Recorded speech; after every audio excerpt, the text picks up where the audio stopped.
Эй,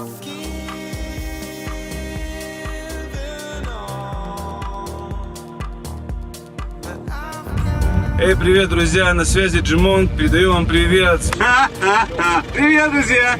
Саламчик, пополамчик, приветики на мастулечки, кукулечки, баретчики, южный салам.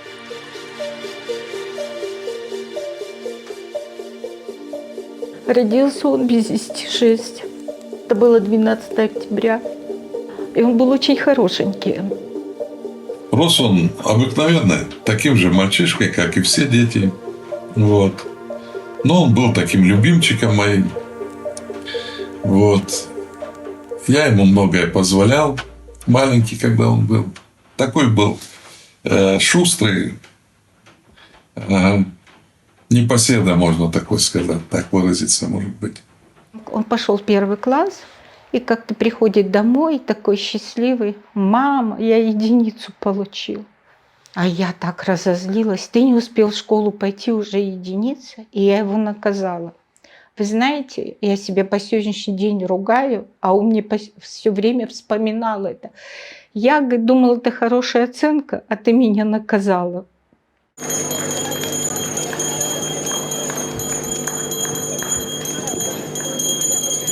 Еще как он пошел в 1 класс. Я хочу сказать, что это человек добрейший, человек совершенно бескорыстный. Вот что у него есть, последнее вытащит и отдаст. Учились вместе, они все очень дружили. Вот эти ребята все, это со школы друзья, с 6 лет.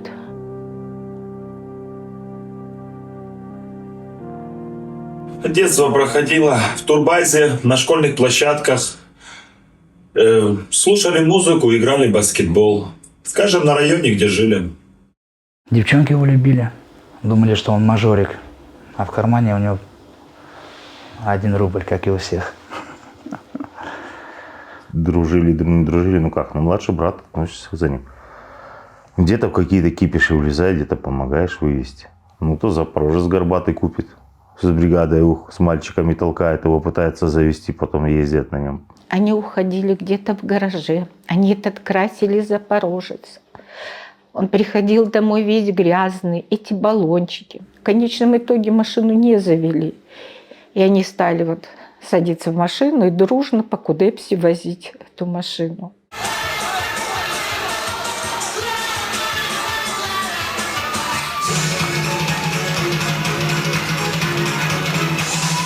Да, много кем хотел быть на самом деле.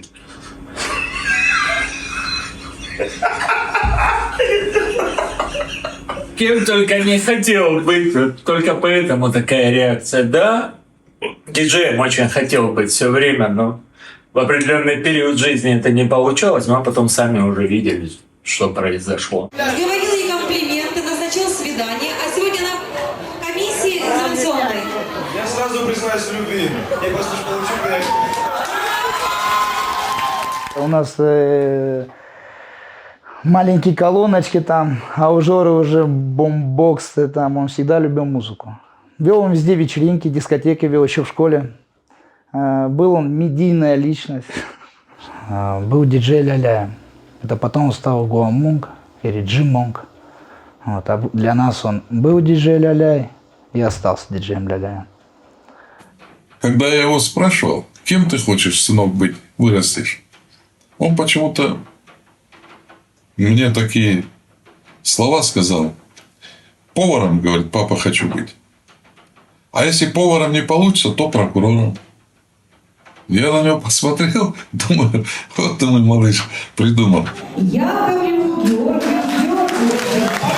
Я настояла, чтобы он поступал в Кубанский. Он поступил в Кубанский на юрфак. Он его закончил. Ну, студенческие годы. И ребенок так родился. Семьи не получилось. Очень сильно любил, мы мало общались по поводу Лизы, но он мне периодически рассказывал, что звонил, там общался с Лизой. И он, видно, ее баловал. И мама одно время ее запретила им видеться. Когда я спросила у мамы, у Вики, почему ты не разрешала Георгию видеться с Лизой, она говорила, потому что после ее встреч с ним Он не мог ее, она не могла его не могла собрать Лизу, потому что она, видно, не слушалась или что, вот, потому что он добрый был. Гены просто вот повадки, то, что иногда она делает, как она себя ведет, там очень часто усматривается Жора телодвижение.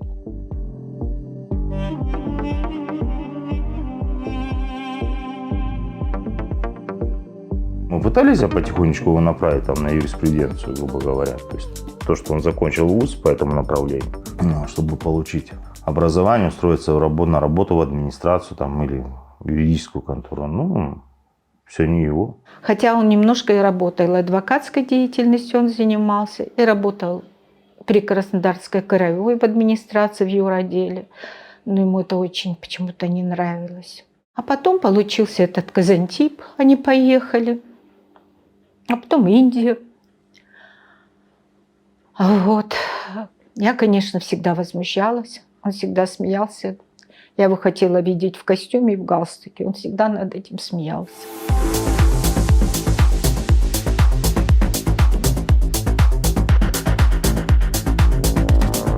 А когда он уехал на Гоа, начал заниматься музыкой, обсуждения никакого не было. Нравится, получается, замечательно. Если б я был султан, я бы имел дракон. Очень плохо вообще не иметь. Что ты меня с этой стороны снимаешь? С этой огонь. Бывают люди, что попадают в определенную стихию, они, грубо говоря, чувствуют себя в своей тарелке. Вот то же самое и с Гоа.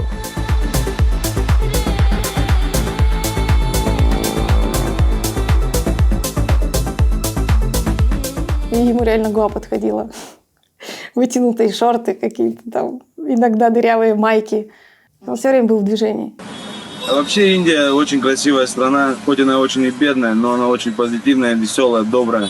Здесь очень много хиппи, очень много людей на самом деле очень добрых, таких прям вообще крутых. Я полюбил это место, здесь круто на самом деле. Вчера мы были на пати, это было достаточно очень ништяк пати.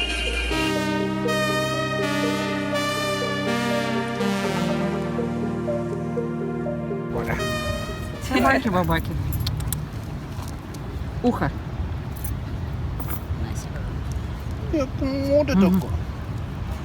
Тоже хочешь на ручке? Животных он очень любил. В один прекрасный день он принес котенка. Этот котенок у нас прожил 18 лет. Все собаки, все кошки, это были его. Я всегда удивлялась. Я говорила, в кого ты такой?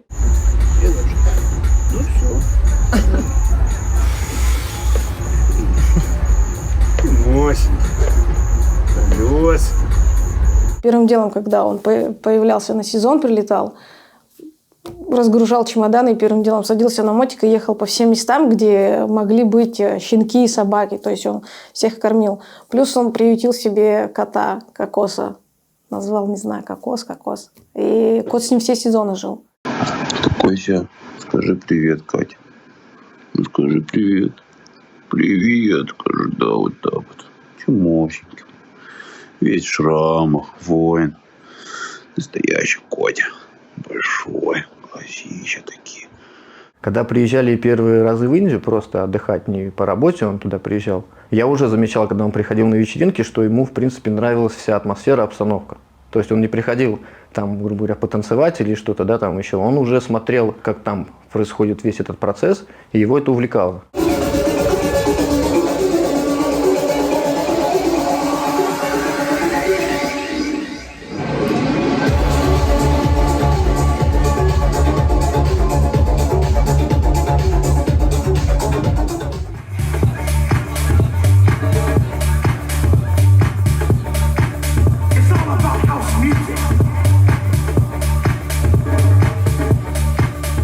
Вообще он все сам делал, все сам писал, сам выставлял, все эти дорожки сводил, какие-то навыки брал у других диджеев. Он очень сильно сдружился с Мигелем, это друг общий наш из Португалии, диджей. Вот я помню, что он стремился прям к нему, стремился очень сильно.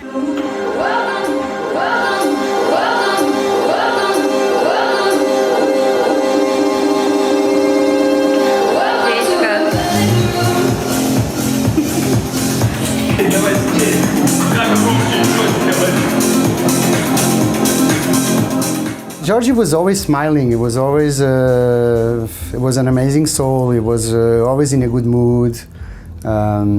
Always speaking about music. He wanted to start to learn music, so that's where our friendship really got stronger. Привет, дорогие друзья, на связи с вами Джимонг. Спешу вам сказать о том, что 12 октября мы все вместе встречаемся в пространстве Газголдер. Будем отмечать мой день рождения. Я очень буду рад вас увидеть, если вы придете, обниметесь, потанцуете вместе с нами. Понимаешь, у Жорки была хватка. То есть, если он зацепился, задумался, он мог это сделать абсолютно. Просто есть моменты, люди, когда идут по головам. То есть, ничем не внушаются, они идут к своей цели. Ну, Жорке другой совершенно подход. Из-за его доброты, из-за его понимания, грубо говоря, люди идут к нему навстречу. Тигреночек наш играет там. Тигренок. Тигр. Тигрулечка. Но его музыку отличало то, что в его треках практически всегда были вставки, когда кто-то там пел. То есть у него не было постоянно тунс вот этого, а была такая плавная, хорошая, качественная музыка. Ну, он и много над ней работал. Всю ночь много писал.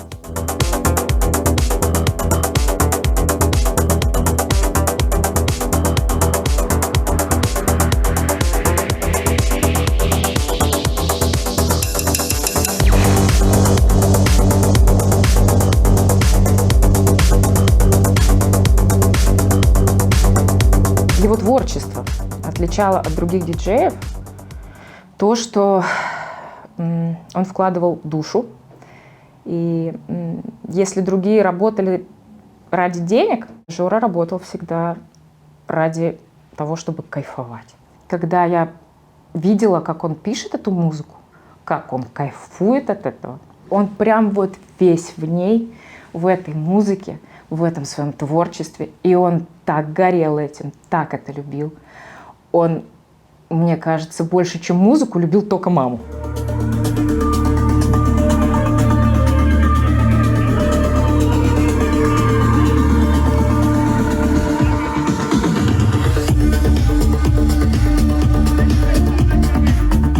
Он был сначала просто как диджей, да, как человек и как единица, да. Потом идея создания лейбла, то есть сначала промо-группы, потом идея создания лейбла. Это было дело его жизни, это однозначно. Может быть, поэтому все как-то так вот сразу резко начало просто меняться, быстро развиваться. 3-4 года, это очень быстро, то есть это такой успех. Знали все Tech Warriors, и все знали Жору. Пик был вообще такой, прям знаменитости. Он столько планировал, он открыл официально лейбл, открыл компанию. То есть это все тоже нелегко давалось. Дорогие друзья, всем вам доброго времени суток. С вами я, гуанский монах. Намастешки и намаскарчики. С вами наша команда Tech Warriors. Приготовила для вас прекрасное, грандиозное мероприятие 25 декабря, которое называется Born. Будет много света, много огня. Это будет настоящий техно-рейв. Лучший лайнап подобран и собран, продуман не одним днем и не одним месяцем. Знаете, вот это чувство, когда встречаешь человека, и кажется, как будто ты с ним уже был знаком всю жизнь. Вот именно такое чувство у меня было с Жорой. И в какой-то момент родилась идея создать промо-группу. Нас было изначально 3 человека: Жора, Серега Анатольев и я. И втроем мы пришли к выводу, что нам нужно сделать что-то свое для того, чтобы продвигаться быстрее. Собственно, так и родилась команда Tech Warriors. Жора придумал вот это Warriors, потому что мы долго думали над названием, он ходил, соображал и говорил: мы воины, мы должны быть как воины, мы должны завоевывать себе место. Мы думали, как все это связать с музыкой, и, насколько я помню, Сережа предложил вставить техно, которая потом укоротилась до Tech.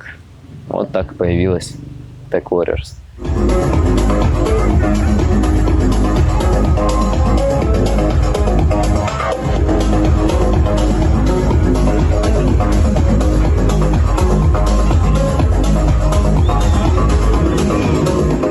Сейчас у нас у всех, собственно, вот такие подвески. Вот. Он на вечеринках всегда с этой подвеской, с этим кулоном выступал. И когда Жоры не стало, мы всей командой, собственно, сделали такие же. Ну, это круто, это память, и теперь у каждого из нас такой кулончик.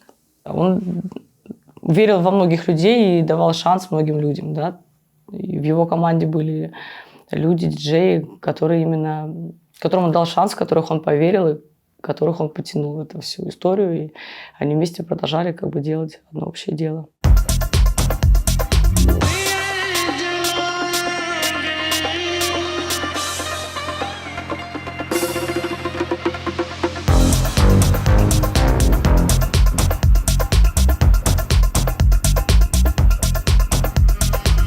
В один прекрасный момент просто Жора увидел во мне, видимо, какой-то талант и начал меня все время подбадривать, помогал меня, ставил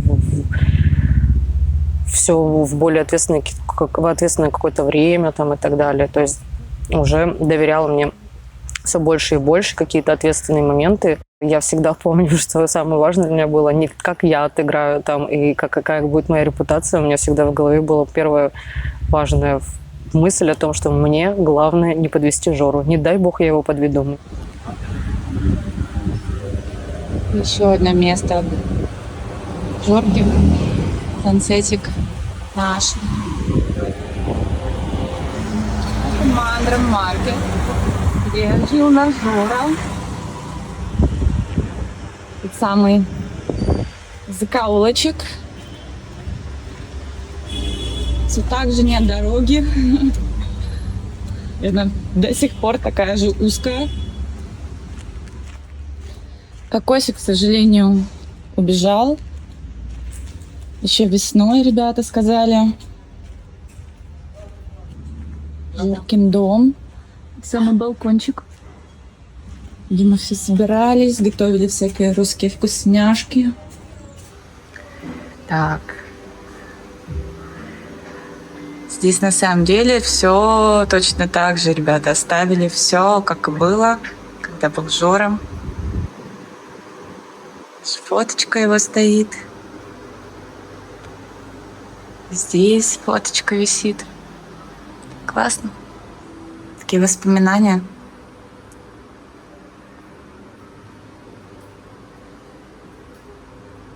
В спальне ничего не меняли. Студия, все также не разобрано. Место, где он писал свою музыку.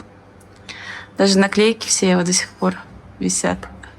Когда он приехал на Бали, и у него там получился приступ. У него почки, камни. И он попадает в больницу. И когда там сделали рентген, тогда мы в 2017 году узнали, что у него большая проблема с сердцем. На Бали случилась когда история, мы все переживали, все помогали, когда он попал в реанимацию. Не знал никто, что так все серьезно. Он заболел. Я в это не верил, что он болеет. Я думаю, фантазирует он, да. До последнего не верил. Когда была информация о том, что осложнение с сердцем, ну, скажем так, я не поверил. Не то, чтобы не обман, но просто, знаешь, как бывает обычно. Есть проблема, ее начинают приукрашивать. Ну, здесь была немножко другая ситуация. Но я замечал, что когда я с ним пытался поговорить на эту тему, он всегда от вопроса как-то стороной и уходил. То есть, не любил он поднимать эту тему и прям подробно что-то про нее рассказывать. Соответственно, он вернулся в Россию, начал проходить обследование в Москве. Я приезжал к нему в больницу, и он мне рассказал всю эту историю с его болезнью. В Краснодаре дали неблагоприятный прогноз и сказали то, что осталось считанные дни, и ему необходима срочная трансплантация сердца. Мы поговорили по поводу его диагноза и договорились о том, что попробуем на таблетках. Потом, когда уже пошел процесс лечения, когда он принимал таблетки, лекарства, как-то вышло все на такое, плато, будем говорить, ровно. И одно время нам даже стало получше. Доктор его прямо успокоил, он даже привел какую-то девушку, которой сделали трансплантацию. И он в него такую надежду вселил. Там был эффект от таблеток, самочувствие стало лучше. 2 или 3 месяца я за ним наблюдал, он Потом, через 3 месяца, он улетел в Индию. Он стал принимать таблетки специальные сердечные. Их в Индии не было. Я ему всегда покупала много, чтобы они у него всегда с запасом были.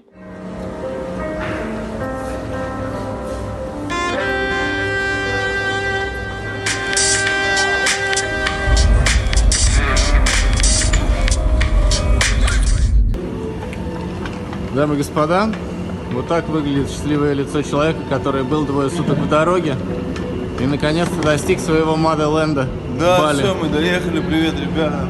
Ну, то, что он в Гоа, вот эти перелеты и так далее, это же все равно потом это ночная жизнь. Вот, все меняется, а человек должен спать в 11 часов, а у них там в Гоа там с понедельника по воскресенье эти дуц. Там крути не крути, это все же на сердце, на голову, на психику влияет и так далее. Он сразу сказал о том, что я должен тебе сказать, у меня есть проблемы со здоровьем. Он объяснил, что... Я говорю, в смысле, как это так? Ну, как сердце, как это? Ну, то есть так не бывает. Ну. Я хочу уйти вот свободным человеком. То есть если вот мне столько времени отмерено, вот значит все. То есть...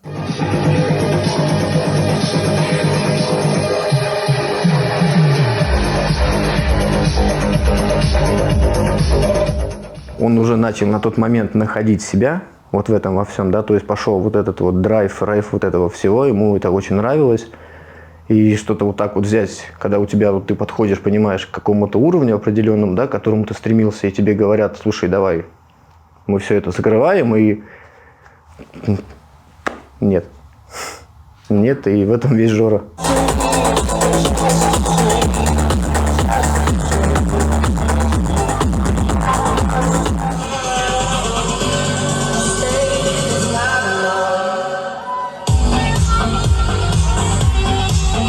Он просто жил уже, знаешь, как каждый день, как последний. Просто-напросто, выжимаясь с каждого дня. У нас каждый день, мы же просыпаемся, завтра будет еще один день. Человек уже жил по другому принципу. То есть надо прожить максимально продуктивно. Он не слушал правила ни одно. И ему вообще свод законов, мне кажется, не писан. Постоянно это Кока-Кола, когда тебе говорят нельзя. Я помню, он пытался много сидеть на диетах. И я в Индии жила на 3-м этаже, ему даже было периодически сложно подняться на 3-й этаж. У него была отдышка, я говорю, я сейчас спущусь, не поднимайся. А вот последний год ему, оказывается, было плохо, но он мне не говорил, он скрывал все от меня. Оказывается, у него даже был приступ в Мексике. Это было в июне месяце. С Burning Man, с Америки, с пустыни Невада. Привет, спасибо за пароль мне. Он вел себя как настоящий воин, был уверен в том, что он выкарабкается из этого. Жора как будто бы спешил жить. Он взвалил на себя огромное количество вещей, дел. И, как ни странно, он практически все успевал. Да, планов было много. Жора всегда строил планы. Мы последний раз виделись здесь, в Питере, и обсуждали опять какой-то очередной из новых проектов. Там, мы возьмем новую площадку, мы возьмем то, мы сделаем это.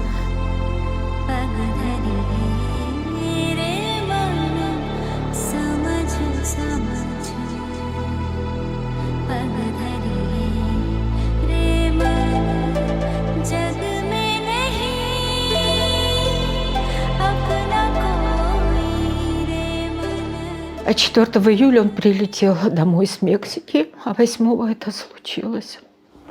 А перед смертью он что сделал? Он отзвонил всех, проехался. Он позвонил мне, я приехал, соответственно, с ним сразу же увиделся, мы пошли погуляли, по морю пошли, прошлись там, о жизни поговорили, там, мелкие такие моменты повспоминали. Он очень такой был загадочный, на самом деле, не очень улыбчивый был, скажем так. И начал вспоминать таких людей, которых видел крайний раз, 10 лет назад. А чем тот занимается, чем тот там. А поехали к тому в гости заедем, поехали к тому заедем. Поехали мы к ребятам заехали, навестили, побыли. Потом Георгия я отвез домой. Мы с ним договорились, что мы в обед я заезжаю, и мы едем на море вместе купаться. И я, соответственно, звоню ему на телефон, он мне берет трубку. Звоню, берет Денис. старший брат он. Вот. Я говорю, а где Георгий? Георгий умер. Я говорю, слышь, а когда воскресится, чтобы мне с ним поговорить? Ну, он, слышь, Георгий умер. И бросил трубку. Любой другой из наших близких, но только не Георгий. Никогда в жизни мы не могли подумать. Никогда в жизни мы не могли подумать, что с Георгием может такое случиться, скажем так. Ну, для меня было настолько это ошеломительной новостью, что я просто встала и не понимала дальше, как действовать вообще. Вообще никак. Не было никаких даже мыслей и комментариев. Был просто шок. Я думаю, наверное, как Островский сказал, жизнь надо прожить так, чтобы не было мучительно больно за бесцельно прожитые годы. Да. Потому что он каждый день реально пытался прожить по максимуму. Понимаешь? Поэтому и он говорил об этом, то, что надо жить как можно лучше. Любимое место Жоры. Сансет. Словно приходила к Мандрам горам. Здесь мы с ребятами тоже очень часто собираемся, вспоминаем его. Здесь частичка Жоры есть. Знаешь, когда с возрастом ты взрослеешь, и у тебя людей, вот именно близких остается, вот на одной руке посчитать по пальцам. Вот у меня таких там 2-3 человека. Вот он был таким. Таким, к которому хотелось, с которым увидеться, к которому хотелось ехать, с которым рядом было очень хорошо и легко. Он бы сказал, любите, несмотря ни на что. Да, друг друга, весь мир. Он был такой просто потрясающий человек. Для него любовь – это любовь к семье, это любовь к родным людям, это любовь. Родные люди – это также его команда.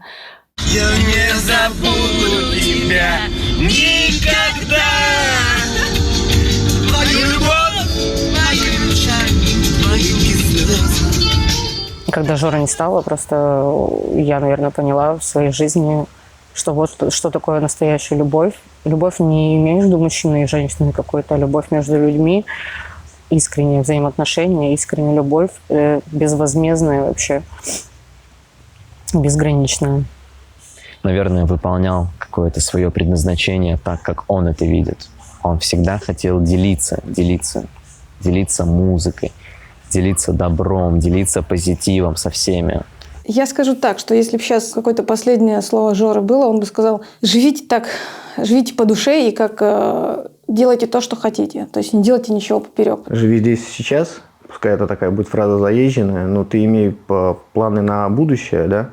Ну, как классно получать удовольствие от моментов, которые происходят сейчас в данный момент с тобой. Keep up what you're doing, bro, because you're doing great. We miss you all. And yeah, he was really a good friend of mine, and I miss him. Cheers, Georgie. Как жить? В кайф. Только в кайф. Уважать родителей. Ценить каждый момент. Ценить друзей. Любить эту жизнь так сильно, насколько это возможно. Потому что так, как делал это он, мне кажется, ни один мой знакомый человек не умеет. Жору невозможно забыть, Жору невозможно заменить никогда и никем. Если бы он здесь сейчас был, наверное, просил нас не ругаться, попросил жить дружно.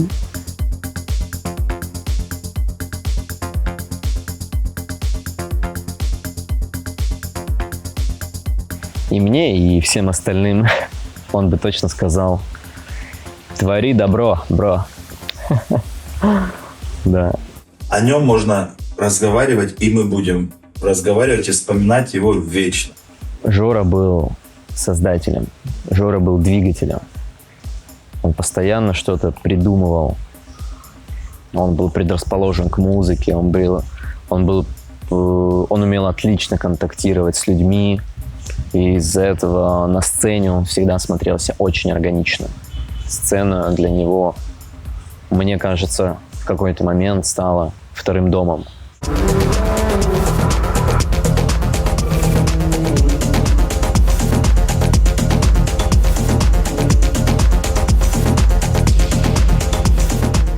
До сих пор выпускаются его треки, до сих пор эти треки все слушают.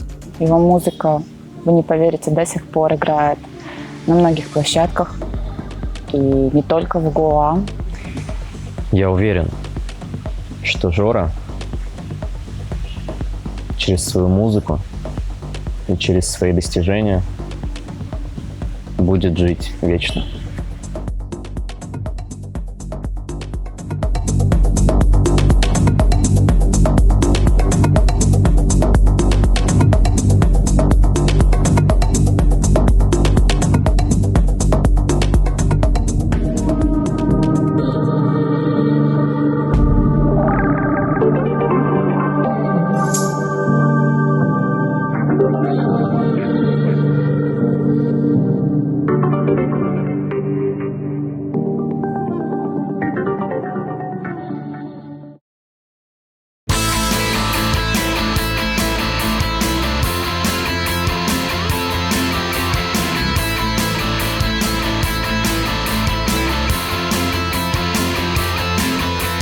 Вот и все, я обещаю любить.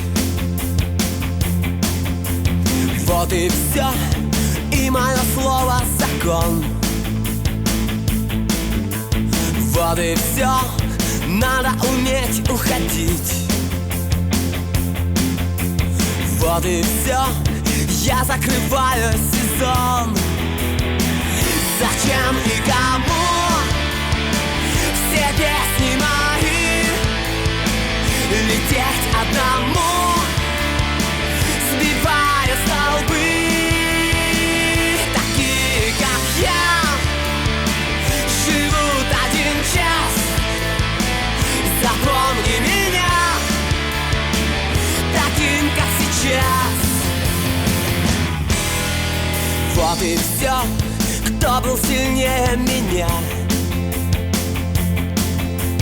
Вот и все, кто был с тобою на «ты». Все как есть, дальше пустые слова. Вот и все, вечная память лети. Зачем и кому все песни мои? Лететь одному, сбивая столбы. Такие, как я, живут один час. Запомни меня таким, как сейчас.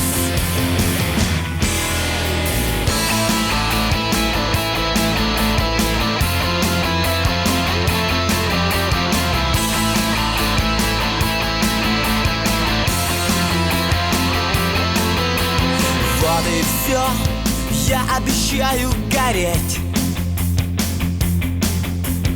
ярче всех и до конца, до конца. Быть собой и ни о чем не жалеть. Вот и все, просто запомни меня. Зачем и кому все песни мои? Лететь одному, сбивая столбы. Такие, как я, живут один час.